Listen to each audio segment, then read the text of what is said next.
Quem foram Ananias e Safira, o casal que mentiu para o Espírito Santo de Deus? Para darmos início, vamos começando fazendo a leitura bíblica. Está localizada aí no livro de Atos dos Apóstolos, capítulo de número 5, de 1 ao 11, que diz o seguinte: Um homem chamado Ananias, juntamente com Safira, sua mulher, também vendeu uma propriedade. Ele reteve do dinheiro para si, sabendo disso, também sua mulher, e o restante levou e colocou aos pés dos apóstolos. Então perguntou Pedro: Ananias, como você permitiu que Satanás enchesse seu coração a ponto de mentir ao Espírito Santo e guardar para si uma parte do dinheiro que recebeu pela propriedade? Ela não pertencia. E depois de vendida, o dinheiro não estava em seu poder. O que levou a pensar em fazer tal coisa? Você não mentiu aos homens, mas sim a Deus. Ouvindo isso, Ananias caiu e morreu. E ouvindo isso, Ananias caiu com grande temor e apoderou-se de todos os que ouviam o que tinha acontecido. Então os moços vieram e envolveram o seu corpo e levaram-no para fora e o sepultaram. Cerca de 3 horas mais tarde, entrou sua mulher, sem saber o que havia acontecido, e Pedro lhe perguntou: Diga-me, foi esse o preço que vocês conseguiram pela propriedade? Respondeu ela: Sim, foi esse mesmo. Pedro lhe disse: Por que vocês entraram em acordo para tentar o Espírito do Senhor? Veja, então aporta os pés dos que sepultaram seu marido, eles a levaram também. Mesmo naquele instante, ela caiu aos pés dele e morreu. E então os moços entraram e, encontrando-se morta, levaram à sepultura ao lado do seu marido. E grande temor apoderou-se de toda a igreja e de todos os que ouviram falar desses acontecimentos. Conforme explicado por José, chamado Barnabé, pelos apóstolos, Atos 4, versículo 36 a 37. Em vivido contraste, somos informados do exemplo de Ananias e Safira, marido e mulher que venderam uma propriedade, dando parte dos lucros aos apóstolos. Ambos foram mortos. Por que isso aconteceu? Que lições vamos aprender no dia de hoje sobre esse casal, Ananias e Safira? O que podemos aprender com esse notável incidente na história da igreja primitiva? Vamos dar uma olhada no caso de Ananias e Safira, começando com o plano para enganar. Ananias e sua esposa Safira venderam uma propriedade. Atos 5:1. Ananias reteve parte dos lucros, sabendo sua esposa também da situação. Atos 5:2. Ele trouxe uma parte dos rendimentos para os apóstolos. Atos 5:2. Observações. Pelo contexto, sabemos que eles pretendiam enganar os apóstolos, para dar a impressão de que deram o valor total aos rendimentos, evidentemente para parecer magnânimo em suas doações. O que aconteceu a seguir pode, a princípio, parecer extremo, que aconteceu com esses dois. E vamos para a morte de Ananias.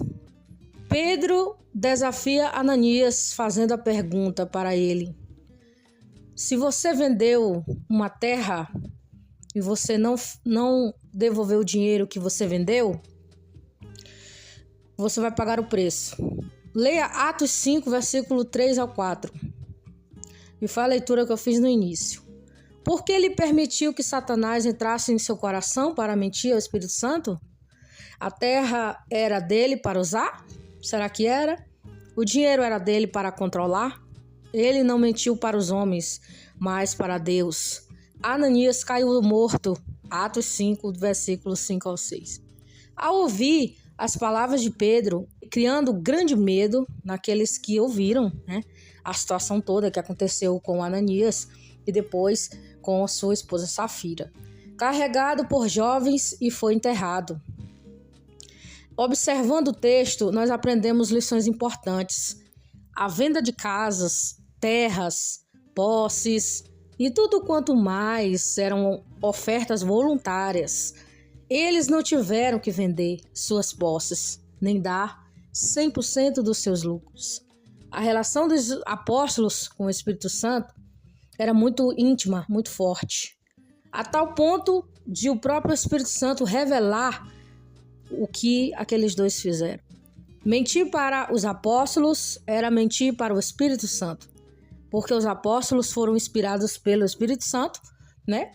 Você já até ouviu, eu já falei aqui, gravei uma mensagem sobre quem é o Espírito Santo, que ele é o próprio Deus, sabe de tudo, né? Você pode ouvir se edificar novamente. Leia João 16:13. A relação do Espírito Santo com Deus e com seus discípulos é muito forte, porque Pedro identifica o Espírito Santo como Deus. Atos 5, versículo 3 e 4.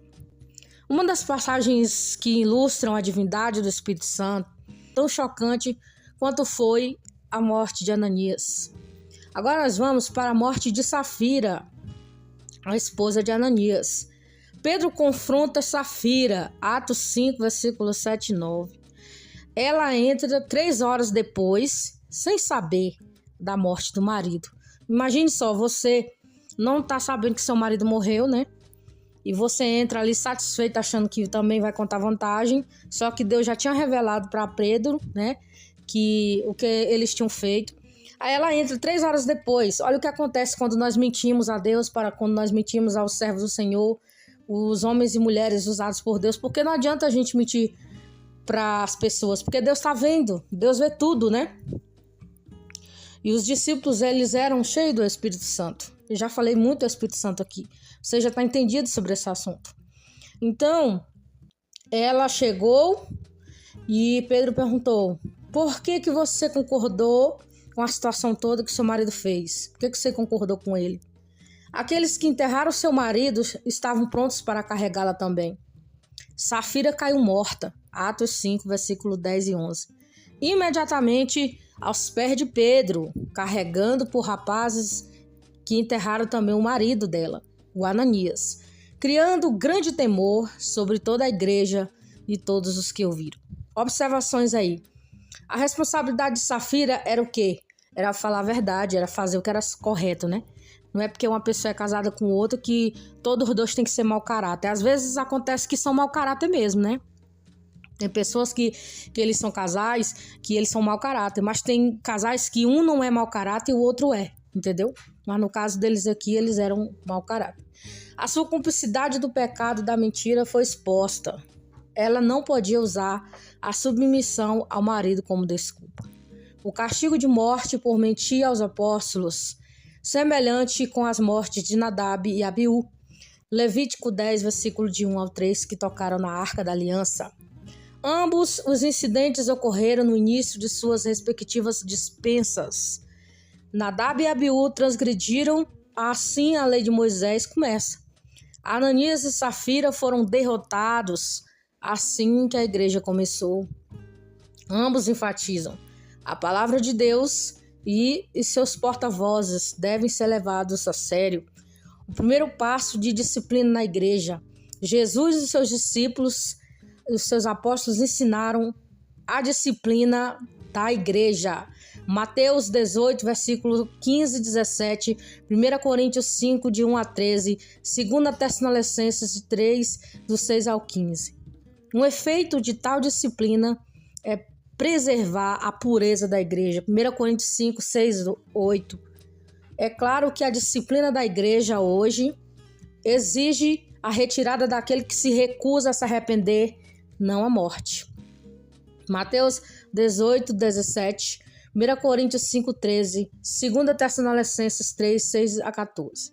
Mas mesmo no caso extremo de Ananias e Safira, revela o efeito positivo que a disciplina da igreja pode ter aos olhos da comunidade, ou seja, respeito. Atos 5, versículo 1, Atos 13, versículo 13 ao 14, de 5. E a conclusão dessa história sobre Safira e o Ananias. O casal que mentiu para Deus, o Espírito Santo. No caso de Ananias e Safira, aprendemos que os apóstolos deveriam ser levados a sério. Mentir para os apóstolos era mentir para o Espírito Santo, ou seja, para Deus. Assim como dar atenção às suas palavras, é dar atenção às palavras de Deus. João 13:20. Levemos a sério os apóstolos, os seus discípulos, todos aqueles que servem ao Senhor, que levam a palavra de Deus, como nos dias de hoje. Levem a sério esse povo. Leve-nos a sério. Não podemos mentir para eles, como Ananias e Safira, mas nós respeitamos o ensino deles como igreja primitiva. Atos 2, versículo 42, 1 Timóteo 2,13. Então, para finalizar aqui, vou deixar um comentário aqui para você, uma observação dizendo que não adianta nós mentirmos para os homens, não adianta nós mentirmos para aqueles que são chamados por Deus, que tem o Espírito Santo de Deus. Você pode mentir o tanto que você quiser, você pode esconder tudo que você quiser, mas para Deus está tudo nu e patente para que Ele veja tudo. E mesmo que nós escondemos dos homens, mais um dia será revelado, né? O que estiver sendo feito no gabinete escondido será exposto nos telhados, todos vão saber, porque Deus, Ele vê todas as coisas. E esse casal aqui foi punido porque mentiu a respeito de uma venda de um terreno que era para o benefício dos apóstolos da obra do Senhor. Então, cuidado com a mentira, cuidado com... muitas vezes Deus manda você fazer algo, por exemplo, Deus manda você entregar uma oferta para a casa do Senhor, para a manutenção da casa do Senhor, e você fica segurando, você fica guardando para você uma coisa que não é sua, né? Às vezes você vendeu um terreno em determinado local e o Senhor falou, entrega o dízimo e a oferta, e você fica guardando para você.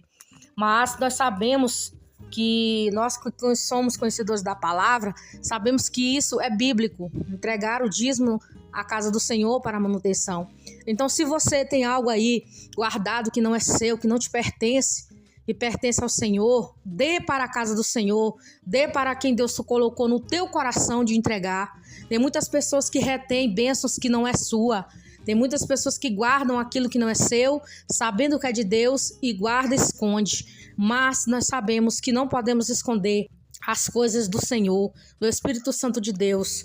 Assim como aconteceu com Ananias e Safira, pode acontecer no dia de hoje. Por quê? Porque isso aqui aconteceu na igreja primitiva, no início da igreja, né? Os apóstolos já tinham recebido o Espírito Santo, então já era no início da igreja. Então, se aconteceu naquele tempo, pode também acontecer no dia de hoje, porque estamos na mesma linha, no mesmo tempo praticamente, porque foi após a descida do Espírito Santo no Pentecoste, no Novo Testamento, né? Livro de Atos dos Apóstolos. Então, cuidado, não seja como esse casal que mentiu para o Espírito Santo, Ananias e Safira. Guarde essa mensagem no seu coração, que seja uma mensagem aí para você de despertamento, uma mensagem que você possa colocar em prática, que você possa se despertar para não mentir, para não roubar o que é de Deus. Entregue aquilo que Deus sabe que é dele e você também sabe que pertence ao Senhor. Entregue, pois Ele não vai cobrar de você, porque Ele está vendo o seu coração, Ele vê todos os seus intentos e os pensamentos que você tem a respeito dele. Que o Senhor Jesus abençoe a vida de cada um de vocês.